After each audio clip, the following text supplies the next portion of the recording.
My fiancé's rich family made fun of my dead mom's Christmas gifts. I ended our engagement right there in front of everyone. I, 34M, still can't believe I'm writing this. 2 weeks ago, I was planning what should have been the happiest day of my life.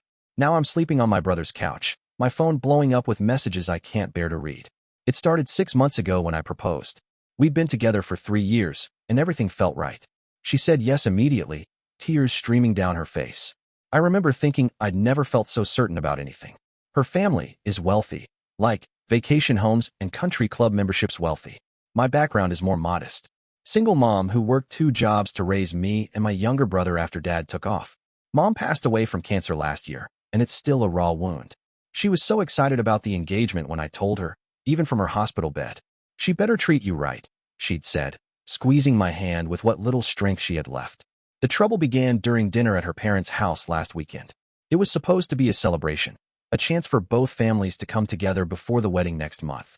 Her entire extended family showed up. Aunts, uncles, cousins, even her grandparents flew in from across the country. From my side, it was just my brother and his wife. The evening started normally enough. Her father opened several bottles of expensive champagne, making a show of explaining the vintage and how much each bottle cost. I noticed my brother looking uncomfortable. He's always been sensitive to class differences, but I gave him a reassuring nod. After dinner, everyone moved to the living room for coffee and dessert. That's when her mother started asking about our honeymoon plans. We're thinking of renting a cabin in the mountains, I said. Something quiet where we can hike and relax. Her mother exchanged a look with her father. Oh, but darling, she said to my fiancé, I thought we discussed that resort in the Maldives, the one where your cousin had her honeymoon. My fiancé looked embarrassed. We haven't decided yet, Mom. Well, I suppose a cabin could be rustic, her mother said, her tone making it clear what she thought of the idea. Sort of like camping, but with a toilet. Several family members laughed. I let it slide. I've gotten used to these little jabs over the years. Then her father asked about wedding suits. Have you ordered your tuxedo yet? He asked. Actually, I'm wearing my mom's favorite tie with a new suit, I explained. She bought it for my college graduation. It's this deep blue color she always said matched my eyes. The room went quiet for a moment. You're wearing a dead woman's tie to your wedding? Her cousin blurted out, and a few people snickered. I felt my face get hot. It's important to me that my mom is represented somehow. My fiancée put her hand on my arm. I thought we decided you'd wear the tuxedo my dad's tailor suggested. We discussed it, but I told you how much this meant to me, I said quietly. Her father shook his head. No offense, but wearing some old tie seems a bit morbid and inappropriate for the venue we've booked. That old thing probably wouldn't match the wedding colors anyway, her mother added. What was it, polyester? More laughter rippled through the room.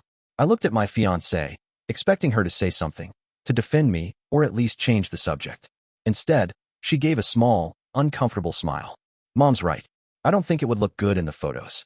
Something cold settled in my stomach. The tie is silk, actually. Mom saved for months to buy it. Her mother waved a hand dismissively. Well, regardless, I'm sure your mother would understand that some traditions need to be updated. It's not like she had experience with proper weddings, from what you've told us. The room seemed to freeze. Even some of her family members looked shocked. What's that supposed to mean? I asked, my voice steady despite the anger building inside me. Oh, you know, her mother continued, seemingly oblivious to the tension. From what you've said, she was always working those jobs of hers. Court clerk, and what was the evening job? Waitressing. Not exactly the country club set. My brother stood up suddenly. I think we should go. But something kept me rooted to my seat. I needed to hear what my fiancé would say. I looked at her, silently pleading for her to step in, to say something. Anything, to defend the woman who raised me. She looked down at her hands. Mom, please. Her mother continued, as if she hadn't heard. I just think it's sweet that he wants to honor his mother, even if it's not appropriate for the occasion. But you know what might be better? We could make a small donation to that cancer place in her name. That way she's part of the wedding without disrupting the aesthetic. Her father nodded approvingly. That's a thoughtful compromise. I couldn't believe what I was hearing. My mother isn't an aesthetic problem to be solved.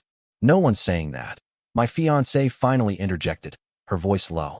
But Mom has a point. The tie doesn't really go with the wedding theme, and there are other ways to honor your mom. Like what? I challenged. Like the donation idea, she said. Or maybe we could have a small photo of her at the memorial table with my grandparents who've passed. Her cousin leaned forward. Isn't that table just for family, though? The silence that followed was deafening. She would have been family, I said quietly. My fiancé's mother let out a small laugh. Well, technically not yet. And now that I think about it, perhaps it's for the best. No offense, but from what you've described, she might not have fit in with our family events anyway. I stared at her, unable to process the casual cruelty of her words. What my wife means, her father jumped in, clearly sensing danger, is that different backgrounds can sometimes be challenging. I'm sure your mother was a lovely woman, but what? I interrupted. He cleared his throat. Well, there's a certain way things are done in our circle. Certain expectations. I'm sure she did her best with what she had. And what she had was obviously not much, her mother added with a small laugh. Remember when you told us about how she used to wrap your Christmas presents in newspaper because she couldn't afford proper wrapping paper? So creative of her. I remember telling that story to my fiancé in bed one night, my voice thick with emotion as I described how my mom would carefully select the comic strips section because she knew they were my favorite. How she'd spend hours making elaborate bows out of colored yarn to make up for the lack of store-bought decorations. I hadn't told her so her family could use it as a punchline. My fiancée must have seen something change in my face because she squeezed my hand. They don't mean anything by it, she whispered. But I could see in her eyes that she knew exactly what they meant. Worse, I could see that some part of her agreed with them. Do you remember, her mother continued, apparently encouraged by the lack of objection, that story about how she used to take him to that library every weekend because it was free entertainment? She turned to her sister. Can you imagine? We were taking our kids to Europe, and his poor mother was excited about a library card. Several people laughed, and I saw my brother's wife put a restraining hand on his arm. I looked at my fiancée. Are you going to say anything? She bit her lip. Mom, that's enough, okay? You're embarrassing me. Not, you're being cruel. Not, how dare you speak about his mother that way. Just, you're embarrassing me. And that's when I knew. This wasn't just her parents. This was her too. I stood up slowly. The room quieted, all eyes turning to me. I could feel my heart pounding in my chest, but my mind was strangely calm. With perfect clarity, I understood what I needed to do. The wedding's off, I said. Her face went pale. What? You heard me. The wedding is off. My voice was steady, which surprised even me. Don't be ridiculous, her father scoffed. Sit down. You're making a scene. No, I said. I'm making a decision. I'm not marrying into a family that thinks it's okay to mock my mother. And I'm certainly not marrying someone who sits there and lets it happen. My fiancé stood up, grabbing my arm. You can't be serious.